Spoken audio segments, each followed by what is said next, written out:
Welcome, chapter 33 of World's Longest Suicide Note. My name is Roger. I am your host and suicidal person. Not all the time, not every day, but often. We're going to talk about that today. But what I am not is a healthcare provider of any kind. So, not a life coach. None of the above. So, but we are going to talk today a little bit about the suicidal part, and we're going to start a new painting. We got this big old white. It's not even big. This medium-sized white canvas, and I don't like white canvases. They're gross. So let's do something with that. I have a drawing. I was at my local coffee shop, my favorite place, and took a picture of the flowers that were on the table, and so we're going to paint that. They guarantee you it won't look anything. I mean, it'll look something like this at some point, but we're going to do something a little different for this painting. We're going to use some what's called heavy body acrylics and a palette knife, and we're going to do it a little differently than we've been doing it. But it all starts with the drawing of whatever on the canvas, and then we're going to put some color on there. I'm going to what's called toning the canvas. I want to thin this out a little bit because all I want to do is get rid of the white color, put some other color on there that's going to be a base for the paint that we're putting on later. And I'm sure that you could find better explanations of why you do this or why you don't do it or whatever. This is just what I do, and I think a lot of people do that. A lot of oil painters will underpaint with acrylics, then switch to because oil paint takes like a year to dry, and that's why I love oil paints. I'm just not patient. So I use acrylics. But there's something about that smell of oil paint. It's so great. Anyway, and while I'm doing this, we'll be talking about the topic of today. To give you a little bit of a backstory, I come off. What was it? 2 days ago, I had a pretty healthy breakdown or meltdown. Whatever you want to, I think I wasn't melting, I was breaking, so it was a breakdown. And the breakdown came at the end of kind of a struggle period of time where I've been just having more and more problems with my mentality and dealing with things, and it just got to be too much this week, and so had a bit of a break from reality there for a while. The question is, was I suicidal at that point? Because what I tell people is, like, I'm not actively suicidal at this point. I mean, I'm not planning, I'm not taking action. I'm more passively suicidal. But I was changing my mind on Wednesday. I mean, I was full on. It was at a point where I wouldn't have killed myself, but I was, if that would have continued, I would have taken a more active role. And really that's what I'm trying to prevent, is shifting from a passive to an active role.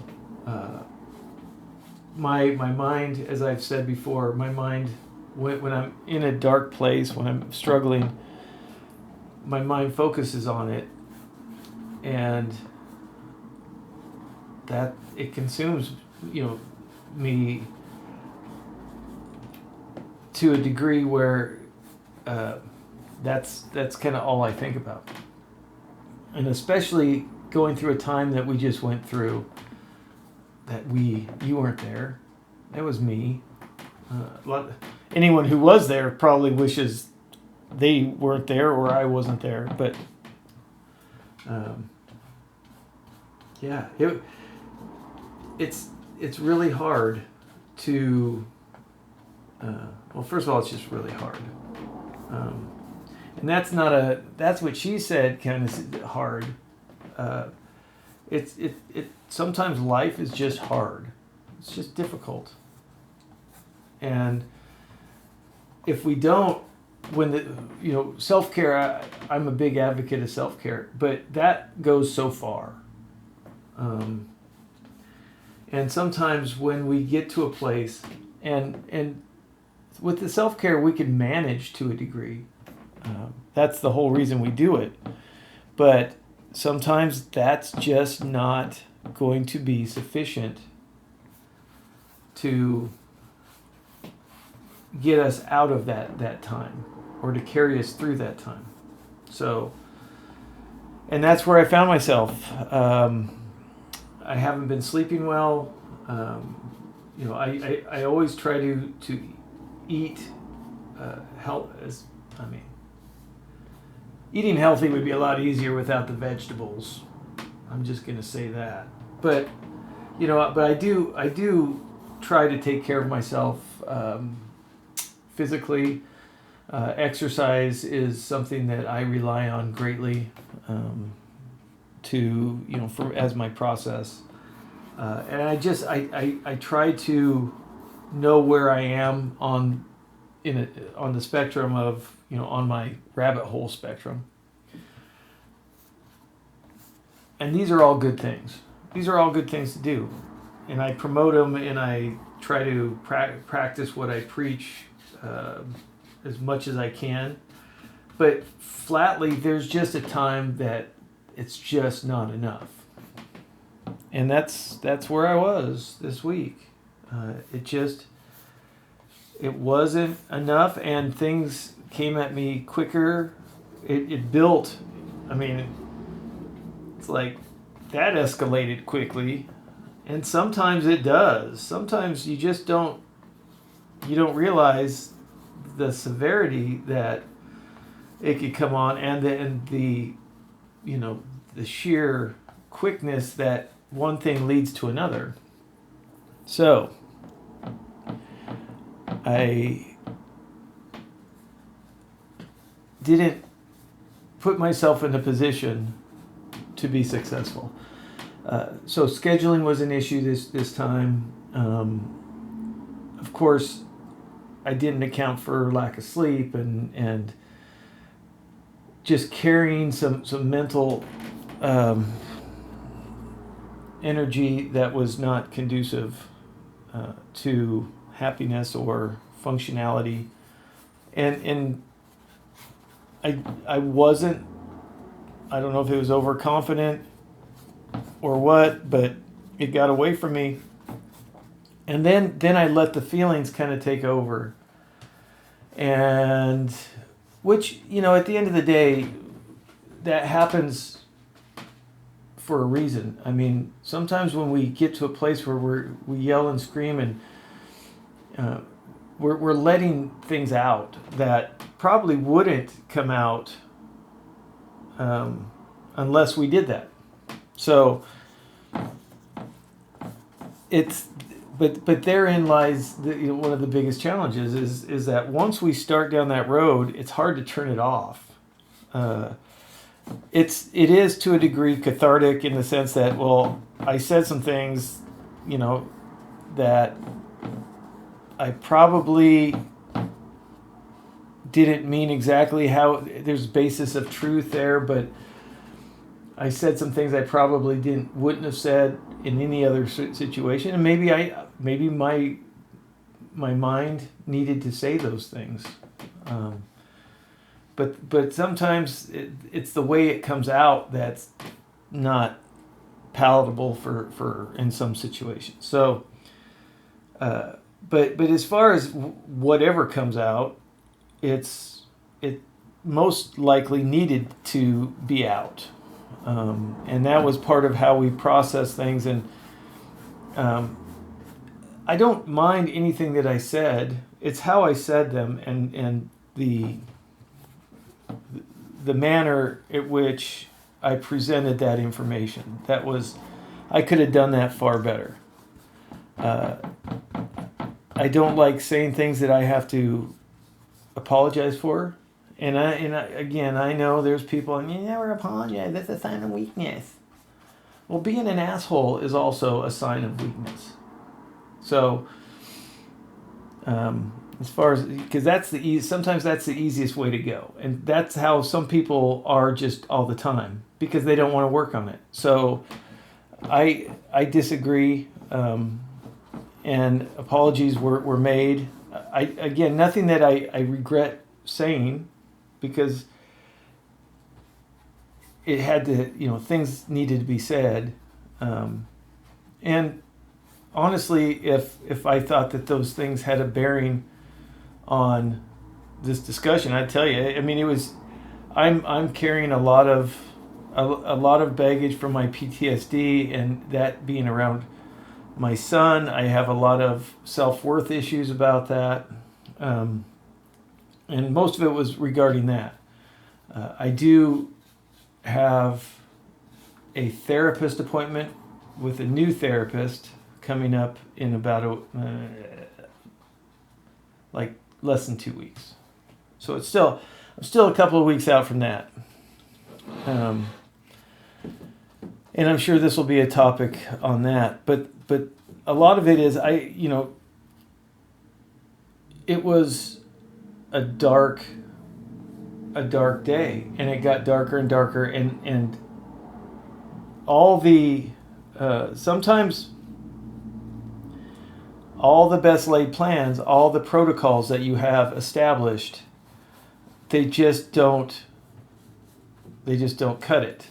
But I think that the most important thing is it does offer some control period, some moments, almost like the pull-offs on the road. If you're tired of leading and everyone's behind you, and you're tired of being the top car, you pull off and let people pass you.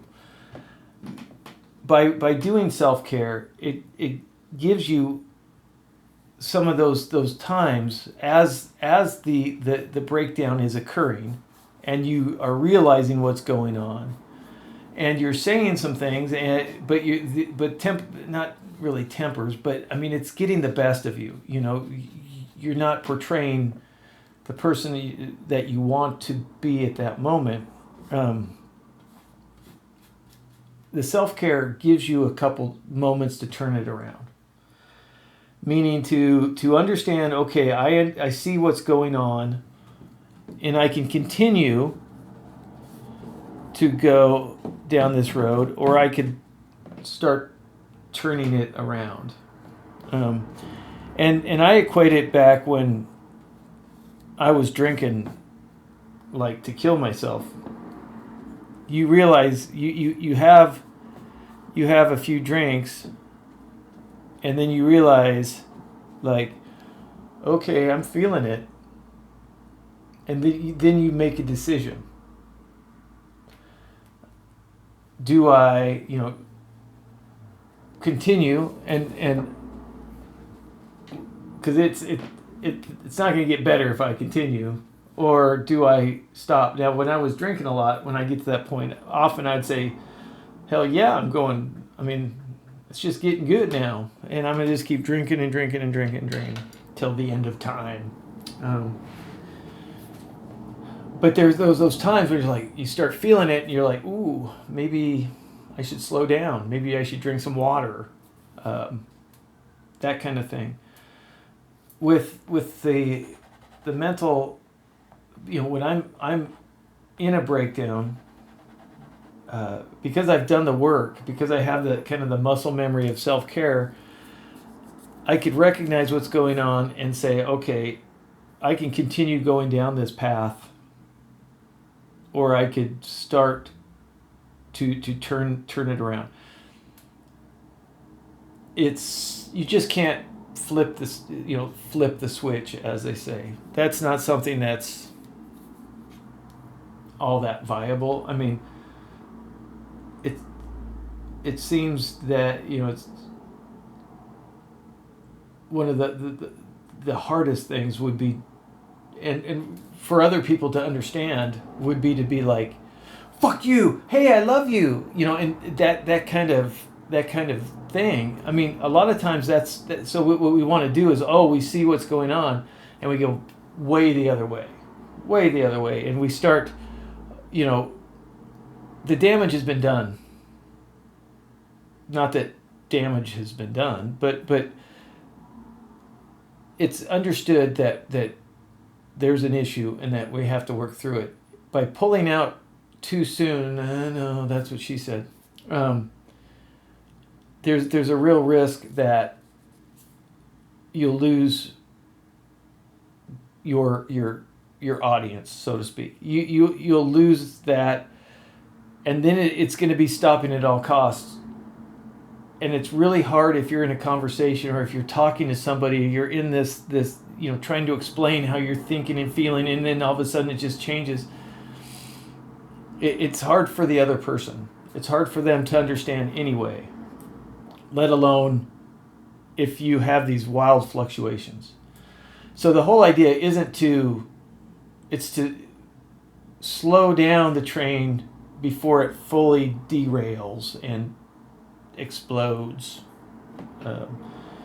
into houses, and there's a school nearby. I don't know why I brought that up. Anyway, that's the whole idea, is to, so that's why I hit a point. I was very upset. My voice was at a heightened volume, and I was just going down that path. I was able to catch myself and understand, and then it was just like, let's slow this train down. Let's just take back some of the momentum that it has established, and let's just take a breath. Take 2 breaths, take another breath, and then, because at the end of the day, all these things all the times I've been down that road, you can't melt down your way to understanding or resolution. You can't break down to the point where, okay, you've answered it, it's done. It's not going to happen. The only thing now you have to bring it back to process it, to understand it. Now you've said things, you've released some of that. Now it's time to debrief about it, to see where we're at, and to assess the damage sometimes. Did I go too far? Did I say something that wasn't entirely accurate or within the context of what I was trying to say or trying to express? We don't have a good idea of how to express ourselves at all. And sometimes that frustration builds up and builds up and builds up, and it's there, and we don't really know that it's there until it's there. And that's sometimes why it jumps out of our face instead of something we're able to communicate about, because we don't. Explain to me how looking at your child for the first time, how that feels. If you see the sunrise over the Himalayas and it's gorgeous, tell someone how that feels. Going to the mail and getting an actual refund check from your taxes, how does that feel? I mean that one's probably easier. But things that are complex and profound, it's really hard to explain. Super hard to explain. And so we usually don't have the ability to get that out. And that hurts us when the time comes.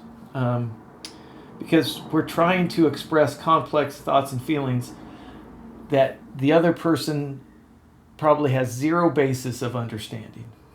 And so, and that adds to the frustration, which, you know.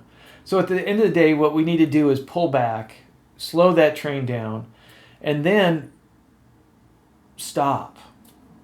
You know, just say, there's nothing wrong with saying time out. I need to process. We absolutely need to talk about this, but processing it is critical at this juncture. So, yeah, and then not killing ourselves. That's the next thing.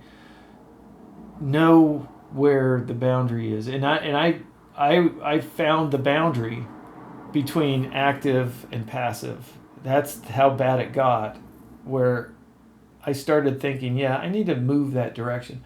I don't. And I was able to slow it down and bring it back. It doesn't really change the fact that it happened, but it's easier to recover. So the self-care helps do damage control when the self-care doesn't work as well, if that makes sense. Keep doing self-care.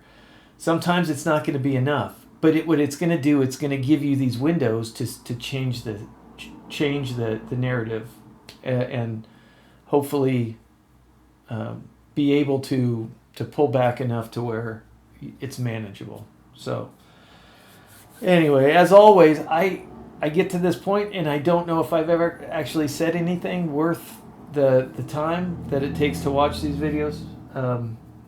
I don't know for myself. I feel better about talking about it, and I feel better about sharing it with you. So in that way, it's been good for me. Sorry if it's not been for you. I'll give you a refund. Just send me an email, and I'll refund the money. I probably even shouldn't say that, but it doesn't matter. So keep doing self-care and understand that it's very important, even if it's not working sometimes. So, and keep doing your thing. Keep fighting. And I'll see you on the next one. All right? Take care.